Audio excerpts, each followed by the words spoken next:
What I want to show you is how easy it is to make bread from your home, from your own kitchen, by simple technique.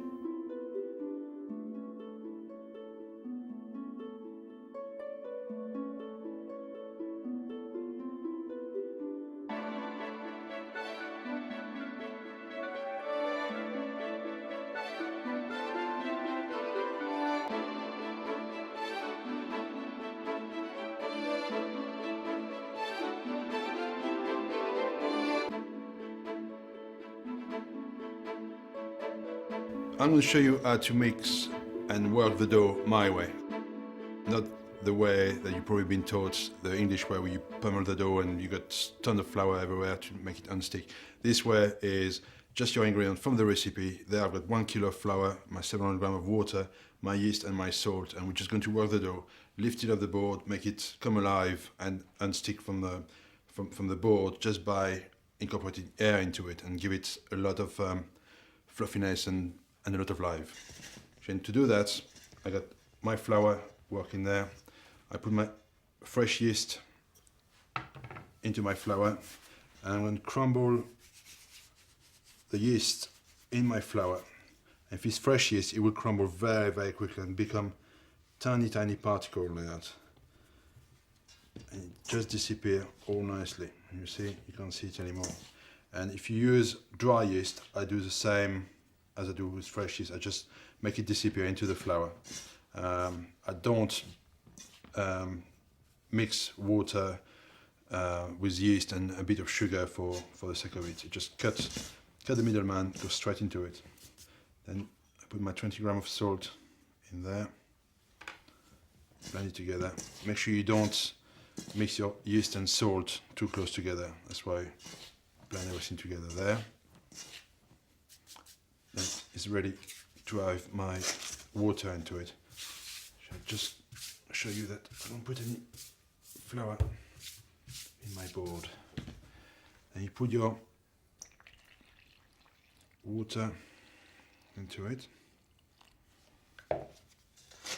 And I use my magic plastic scraper to help me to blend and mix all the ingredients together. I don't put my hand in there just right now, just in case the phone ring, you know. You blend everything until all your water has been absorbed by the flour. So you can see my hand still pretty clean at that spot. Tiny bit more water in there. Use a strong white flour to start with, it'll give you good result for your baking. And you can see everything's going up. Tiny drop, pick up the rest of the flour on the bottom. Weigh the water because I find it more accurate, and if you got a scale, try to do it. You just get 700 milliliter of water and compare it with 700 grams of water. You always find a tiny difference. It's just a more accurate way of weighing your water.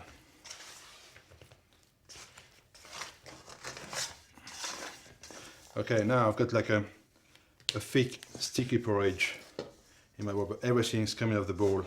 That's ready to go onto my board. And just make sure you put any flour that you can see.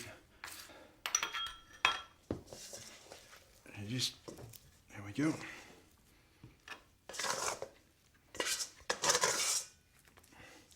Okay, our first stage is done. Now, got something look very wet and sticky, and as you probably would in your own the British method of making bread, you add flour now and really add more flour than you need to into the recipe, which is not part of the recipe. So what we try to do now is to have a lot of air going through. So by doing that, I'm going to do some very slow motion to start with. You got your ingredient there. You pick up your dough. Think of your hand as 2 forks going under your dough. Pick it up, pinch it there, and snap it a little bit there. Then you stretch your dough up, fold it over to trap some air inside. Every time you do that, a lot of air gets trapped into it, and then you pick it up again slap it again, and do it again, like that. Stretch it. Don't worry about sticking to your hand or anything, it will come off as it goes. And keep it working out. And the softer your dough, the easier it is to work that method. You can hear all the air get trapped inside.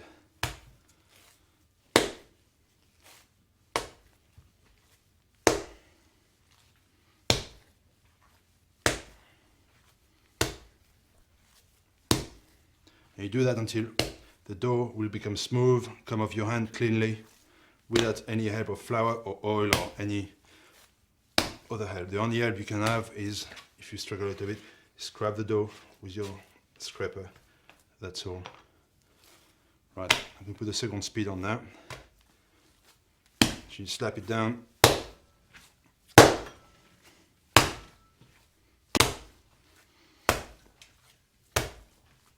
Don't try to go too fast, but just be consistent on your movement.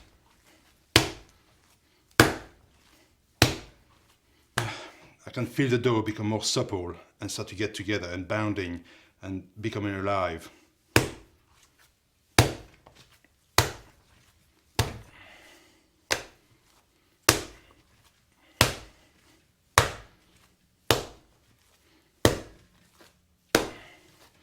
And very quickly you'll see it's coming off your working surface. See?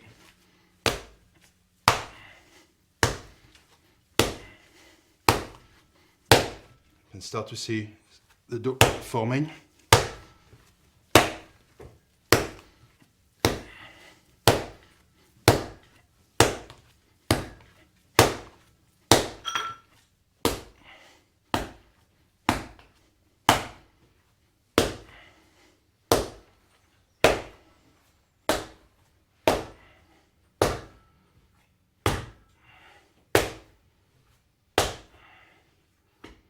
There you go. At that stage, the dough is well worked.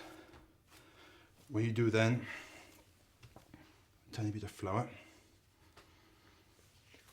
Put your dough upside down like so, and then fold it onto itself a few times.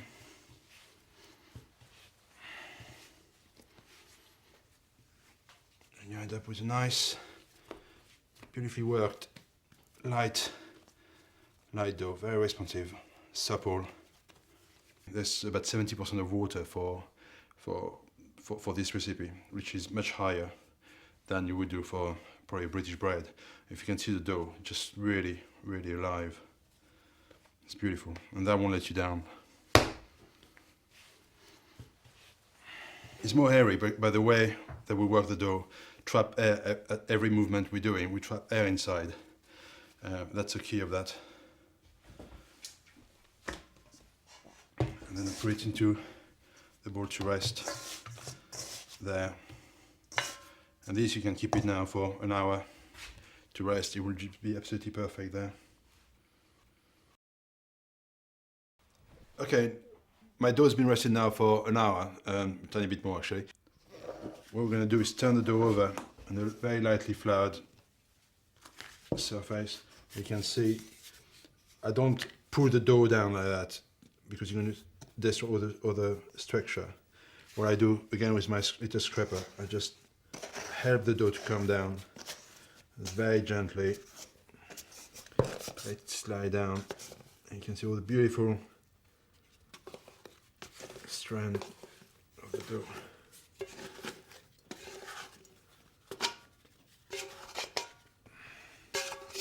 The smell is fantastic. Just all that fermentation starting to really, really get into your nose there. Make you drunk almost. You've got a nice piece of dough. What we're going to do now, my next step is, before I divide the dough for whatever we go into the recipe, is to give it some strength just by a very simple folding technique before dividing. What I do then is, make sure I've got a bit of flour. So you got almost a square that you work with your hand. Just take the top there, fold it over there, press it gently with your finger over the back of your heel, bring this in here, it's the same in the center, and do it again, like so. This technique will be repeated throughout the book quite often. It's the backbone of your, it's like seeing of your back spine. That's where your strength will be always centered. If you do a French stick, if you do anything like that, it's always on the center. And you fold it again like that. There already, you got something much stronger, full of life, and beautiful. And that's ready to be divided nice and neatly with your scraper again.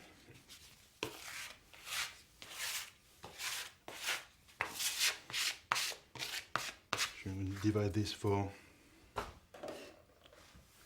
little scales in here. And if we do little some French stick, for example, just try to get nice and neatly, nice piece of dough like that. Divide it to 250, because I'm good. Like everything, if you just do it by hand, if you're used to it, you can judge, you know, your piece of dough roughly all the same size. But if you're not used to it, you might have with a small one, a big one, and all thing about baking is being consistent always through what you're doing. Your baking will be different if it's a big piece and a small piece. And you want everything to look a bit the same.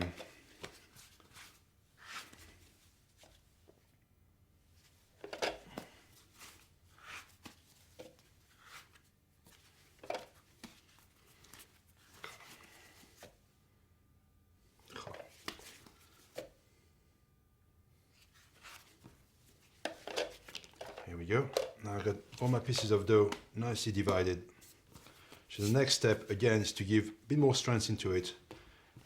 So just give it a little pre-molding. Let me move that to show you what I mean. A tiny bit of flour. You don't want too much flour at all. Just a little bit. If you did mold for a round shape or a ball, what you need to do is to bring your dough into the center again, same technique. So what I do is bring the dough and show you slowly, and there. You push it in, turn it over, do it there. You can see it start to shape there, and the strength, the backbone is there. Fold it in, in, in. And with practice, you'll become very quick. It's there. And then you got your little ball. You just tuck it in like that. All nice. And you can just finish it off with your hand. You see the rough bit there, that's your seam, what we call the seam. Just tuck it in, just beautifully like that. And that's all you need. And you got something nice and springy. A lot of strands. If we mold a French stick, for example, again, tiny bit of flour, not too much. What we do, again, same technique, try to start with a nice and even little square or rectangle. Bring your dough, the top over, fold it in, press it down like that, again with your finger or the back of your heel, and you see, again, you're giving strength just there. That will become the top of your French stick underneath. Every time you press down, that's where it is.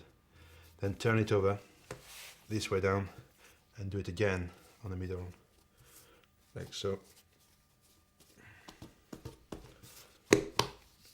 And then you seal it like that.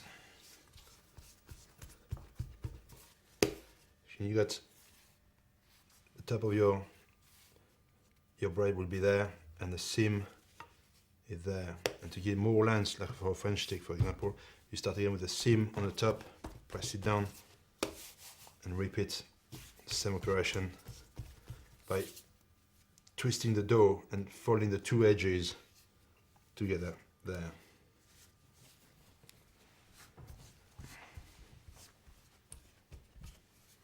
And you got this just there. What you just need now is just to finish it off, just give it a little roll. So you lift it up from the board, it's a bit sticky, just roll it to the final shape, like so, if you want to. And a bit of flour, and you can see there, the seam is there. So you're always in control, you know where everything is there, and the top of your bread will be there. So when you put it to rest in your tea towel, you either put it down this way, but don't twist it or of any shape like that. Just keep it nice where everything is. If you did a loaf for a tin, fold it over, same as we did earlier. And again, seal it there. And then you got your little loaf nice and strong on the top, and again, your seam is there. Now I'm going to show you how to finish off your baguette and what we call the épi, little ears cut with a pair of scissors. The bread now has been proofed for about an hour, just on the double in volume, and it's ready to be done there. A lot of my bread is rested or proofed on a pleated towel. This allows you to put them next to each other and keep them separated. What you don't want to is to prove them together and then they're going to batch, and it'd be very hard to separate them. First, I'm going to demonstrate to you the épi. Very gently. And don't be scared, the dough is strong, it won't deflate or anything like that. Okay, then you put it on the tray, big enough to take it. Nice, make sure it doesn't stick. And then you give it nice cut like so. There, so you got nice ears, and that's beautiful bread to put on your table for lunch. Okay, for the French stick, you get your baguette on top of a tray or wooden peel, like so. And then, like what we use in France, we use a razor blade, like so, and what we call a lame. I got this one since I'm 14. To do that, you just get your razor blade and slide the little handle into it, like so. And this will act as your pen. That's how you sign your bread in France in the bakery. Every baker will have a different way of cutting, and very often your boss in the bakery will know who cut the bread just by the way it's been cut. It's what we call the signature of the baker, la grigne. Okay, to do so, because it's very sharp, you've got to really be quick and assertive when you do it. You don't drag the blade onto it. You go very fast at an angle, and that will help your bread to develop in the oven. When the gas expands inside your loaf, it will burst where the cuts are and just give you a nice crust on the top. So you cut this way, like so, very gently.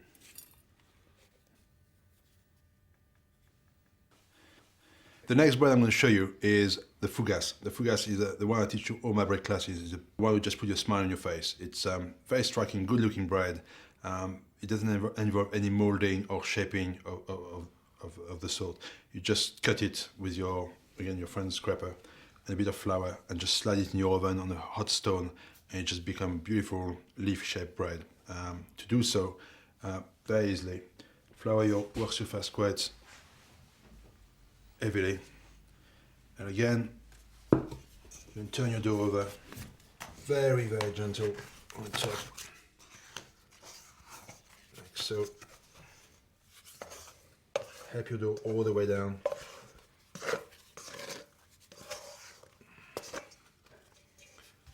We don't want to deflate the dough. We want to keep it nice and lively, lad. So very gently. Flour the top also a little, lad.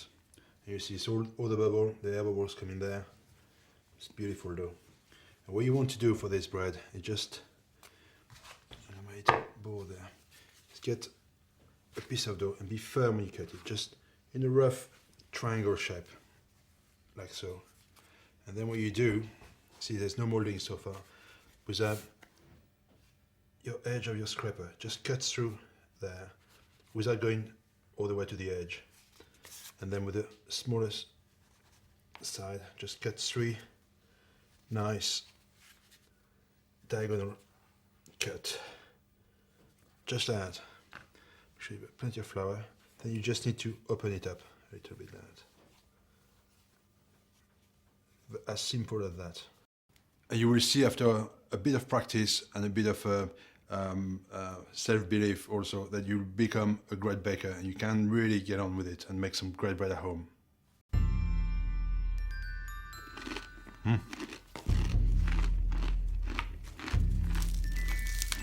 Delicious.